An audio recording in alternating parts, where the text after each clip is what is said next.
Assalamualaikum warahmatullahi wabarakatuh. Halo everybody, how are you today? Semoga senantiasa dalam keadaan sehat walafiat. Amin ya Allah ya Rabbal Alamin. Senang sekali pada pagi hari ini Pak Yogi dapat menemani A dan Teteh, tentunya pada tema 4, hidup bersih dan sehat. Subtema 2, pelajaran 1. Sebelum kita belajar, Bapak senantiasa selalu mengingatkan A dan Teteh, ayah bunda, keluarga, serta seluruh masyarakat.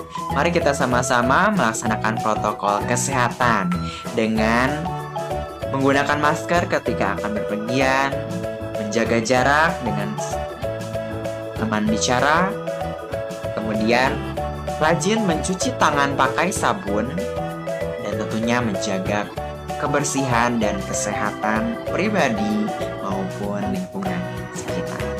Insya Allah dengan ikhtiar kita untuk senantiasa melaksanakan protokol kesehatan ini, insya Allah pandemi ini akan segera berakhir dan kita akan bertemu kembali di sekolah kita tercinta. Amin ya Allah ya Rabbal Alamin. Baik, sebelum kita memulai kegiatan pelajaran, mari kita berdoa terlebih dahulu. Berdoa disilakan.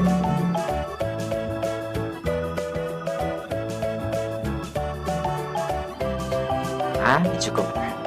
Mari kita mulai kegiatan pembelajarannya. Baik, bismillahirrahmanirrahim. Di pembelajaran 1 di sini mari kita perhatikan, kita amati terlebih dahulu ada kawan-kawan kita yang sedang berdiskusi. Sekarang A dan Teteh dapat menyimak. Di sini Bapak akan bacakan diskusi dari teman-teman kita ini ya. Oke. Lomba kebersihan antar kelas tinggal 2 hari lagi. Apa yang harus kita lakukan, teman-teman? Menurutku, kita harus segera bersiap diri. Setuju, kita harus segera gotong royong. Kemudian, apa yang harus kita persiapkan? Kita harus menyiapkan kemoceng, serbet, kain pel, dan vas bunga. Mari segera kita siapkan alat-alat tersebut. Wah, di sini Siti dan teman-temannya sedang berdiskusi mengenai lomba kebersihan antar kelas. Semuanya antusias ternyata ingin mempersiapkannya. Ya, untuk mengikuti lomba ini tentunya kita memerlukan alat-alat kebersihan. Membersihkan kelas tentunya. Dan tentunya membersihkan kelasnya harus bersama-sama. Ada gotong royong gitu ya. Saling membantu satu sama lain sehingga kelasnya cepat bersih, nyaman, dan saling menjaga satu sama lain. Dan akhirnya juara di lomba kebersihan. Ya, tentunya A dan Teteh juga harus seperti itu ya. Kerjakanlah hal-hal baik untuk kepentingan bersama dengan bersama-sama, dengan gotong royong. Begitu juga dengan kita yang senantiasa menerapkan protokol kesehatan. Yuk sama-sama kita saling mengingatkan satu sama lain ya, agar pandemi ini segera berakhir. Insya Allah itu juga akan bermanfaat bagi kita, keluarga kita, masyarakat, dan dunia. Mari kita lanjut. Nah, hidup bersih dan sehat di sekolah.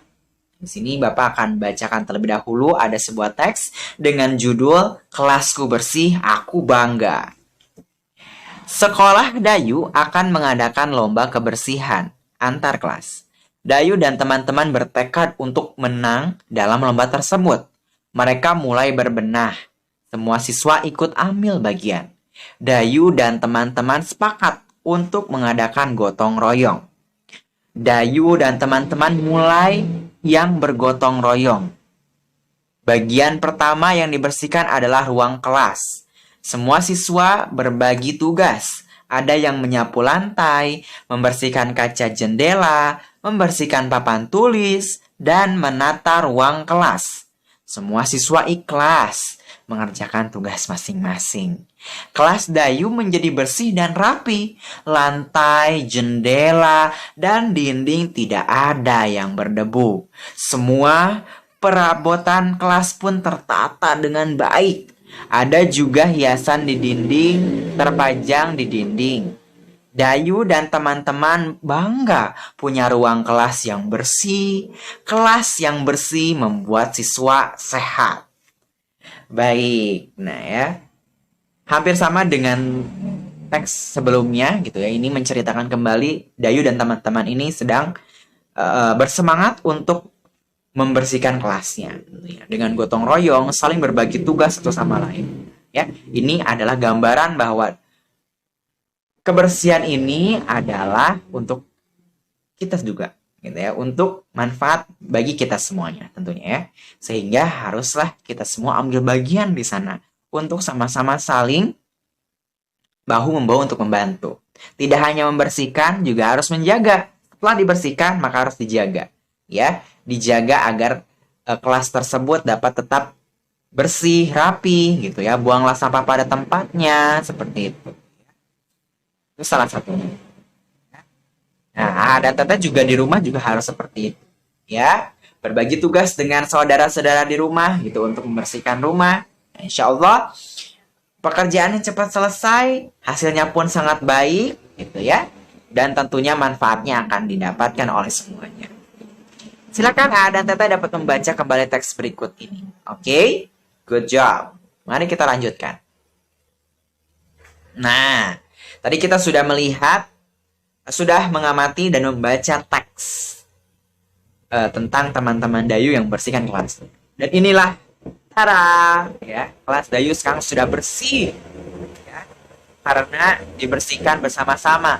Ya. Kita lihat, amati di sini ya. Coba Tete dapat mengamati bagaimana keadaan kelasnya, bangku-bangkunya, ya. Wah, di sini kita lihat semua tertata dengan rapi, bangkunya rapi, ya. Lantainya bersih, kaca-kacanya bersih, papan tulisnya, ya. Semua tertata dengan rapi. Di situ ya, ada vas bunga, ada buku, ya, seperti itu di sana. Nah, ini adalah hasil dari gotong royong, dari kerja bersama-sama. Ya, insya Allah manfaatnya juga untuk bersama-sama juga, ya. Oke. Mari kita lanjutkan. Nah, tadi kita sudah bahas tentang membersihkan ruang kelas bersama-sama, ya. Ada beberapa latihan yang silakan dan Tete dapat kerjakan berdasarkan teks yang ada, berdasarkan gambar yang telah ditampilkan, ya. Insya Allah dan Tete bisa. Good job. Nah, sekarang kita lanjutkan kembali pada pembahasan bangun datar. Sebelumnya dan Tete juga sudah belajar mengenai ini ya. Tentunya bangun datar tidak terlepas dari sisi. Apalagi? Sudut. Kemudian titik sudut. Nah, ya sudah pernah dibahas. Bapak akan mengingatkan kembali. Ayo, mari kita sama-sama mengingat kembali mengenai sisi, titik sudut, dan sudut. Oke, ya. Mari kita perhatikan. Nah, kita akan bahas bangun datar segitiga. Nah, dan Tete sudah tahu ciri-cirinya segitiga itu memiliki sisi berapa?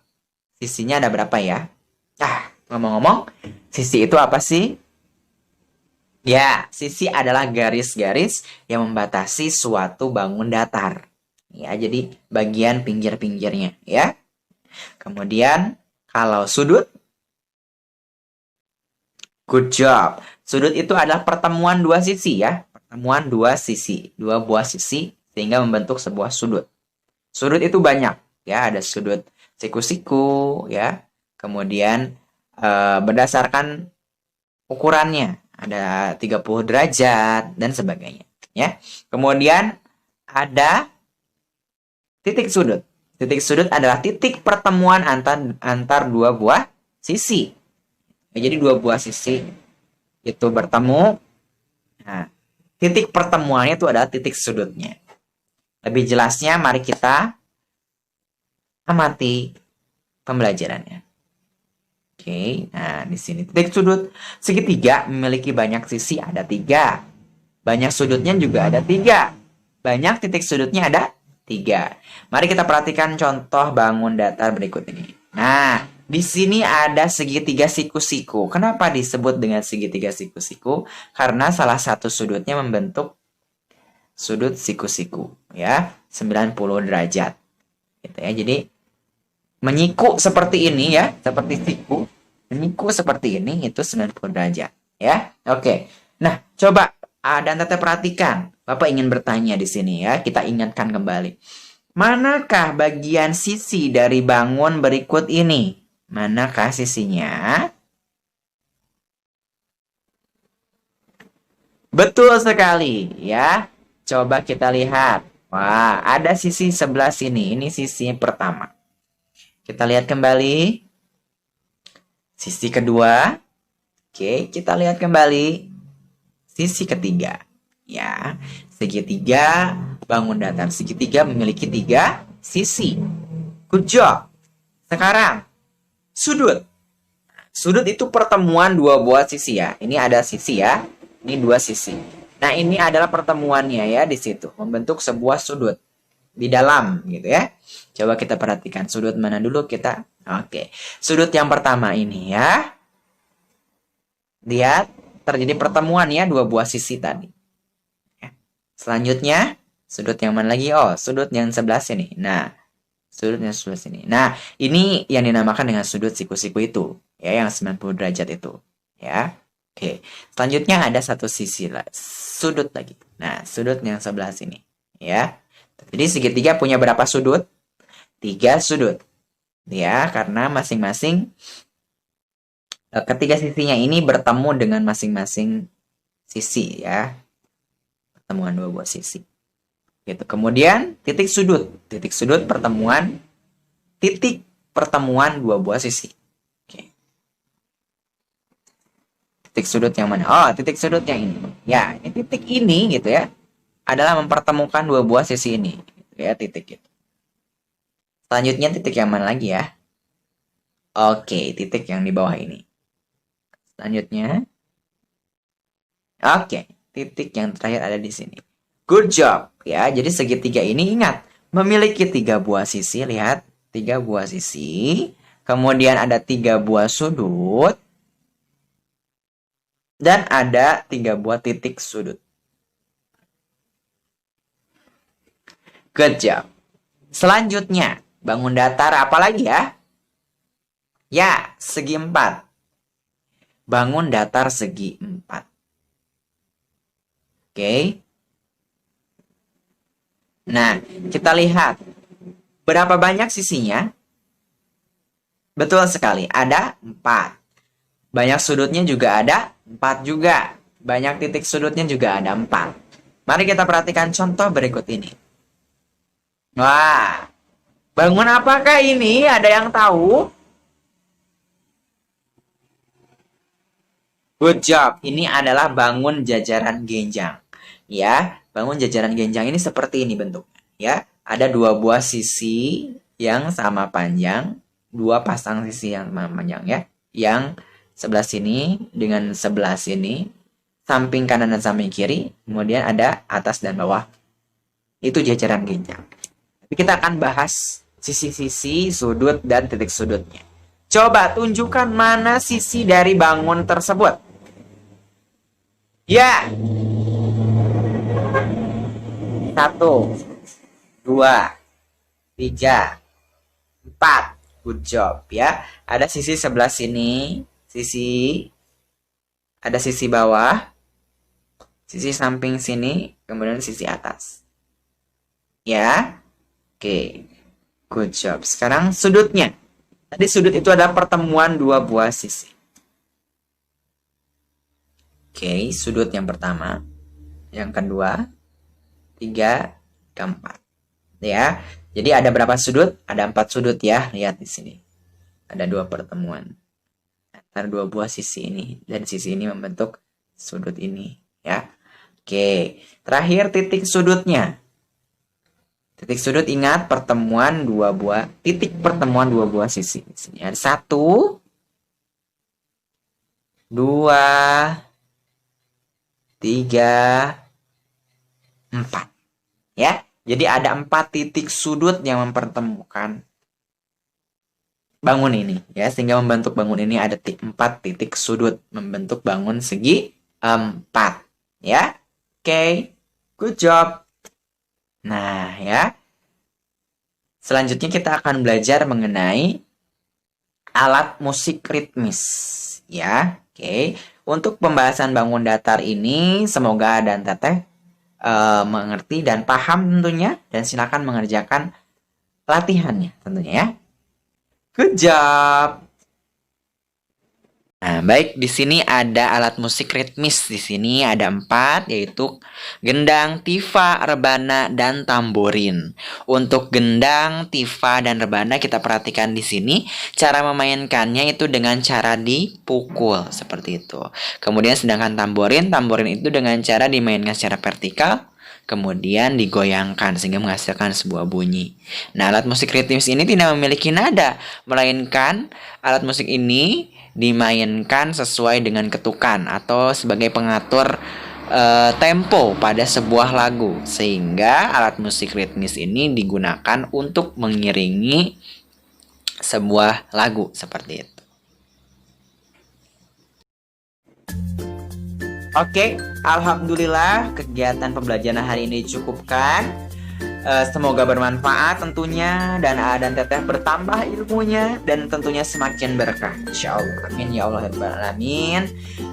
Terima kasih atas perhatiannya. Mohon maaf apabila ada salah kata. Pesan Bapak tetap jaga kesehatan, jaga ibadah dan belajarnya harus rajin dan semangat. Insyaallah dan teteh bisa. Ayah bunda keluarga semuanya semoga senantiasa dalam lindungan Allah Subhanahu wa taala. Amin ya Allah ya rabbal alamin. Terima kasih atas perhatiannya. Bila taufiq wal hidayah. Wassalamualaikum warahmatullahi wabarakatuh. See you next.